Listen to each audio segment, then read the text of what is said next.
पुढची बातमी आहे, रुग्णालयातून डिस्चार्ज मिळाल्यानंतर पवारांच्या राज्यसभेसाठीच्या हालचाली वाढलेल्या आहेत। राज्यसभेबाबत जयंत पाटील आणि शशिकांत शिंदे उद्धव ठाकरेंशी बोलणार आहेत। ठाकरेंच्या शिवसेनेनं अधिकृतपणे होकार दिल्यानंतर मग काँग्रेसवरती पाठिंबा देण्याशिवाय पर्यायच राहणार नाही। बघूयात। शरद पवार राज्यसभा निवडणूक लढवण्याचे संकेत आहेत। रुबी रुग्णालयातून डिस्चार्ज मिळाल्यानंतर शरद पवारांच्या पक्षानं राज्यसभेसाठी हालचाली सुरू केल्या आहेत। शरद पवारांना राज्यसभेसाठी पाठिंबा द्यावा यासाठी जयंत पाटील उद्धव ठाकरेंची भेट घेणार आहेत।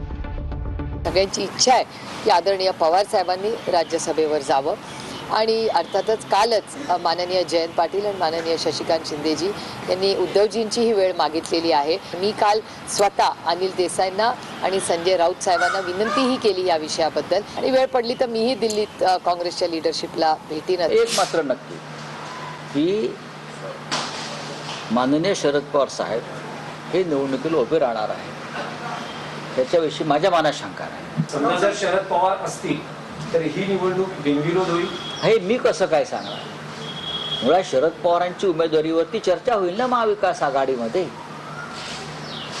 शरद पवारांसारखा ज्येष्ठ नेता या देशातला जेव्हा इच्छा व्यक्त करतो की मी अजून एक संधी घेणार आहे, तेव्हा त्याच्यावर 3 पक्षामध्ये चर्चा होईल आणि त्यानंतर आम्ही पुढे जाऊ। मवियाच्या वाट्याला राज्यसभेची एकच जागा येणार आहे। शरद पवारांना राज्यसभेवर पाठवलं तर प्रियंका चतुर्वेदींना उमेदवारी मिळणार नाहीये। आदित्य ठाकरेंनी मात्र राज्यसभेची जागा आमचीच असल्याचं म्हटलंय। यावर सुप्रिया सुळेंनी बोलण्यास नकार दिलाय। आमच्या पक्षाच्या आमदार जे आता मतदान करतात त्या 20 जणांचं ठाम मत आहे की शिवसेना उद्धव बाळासाहेब ठाकरे पक्षाकडे ही सीट यावी। आम्ही ह्या सीटवर क्लेम केलेला आहे, दावा केलेला आहे आणि कुठेही त्याच्यात बदल झालेला नाहीये। मी व्यक्ती म्हणून नाही, मी माझं पक्षाचं मत सांगतो। ते नाही मला माहिती।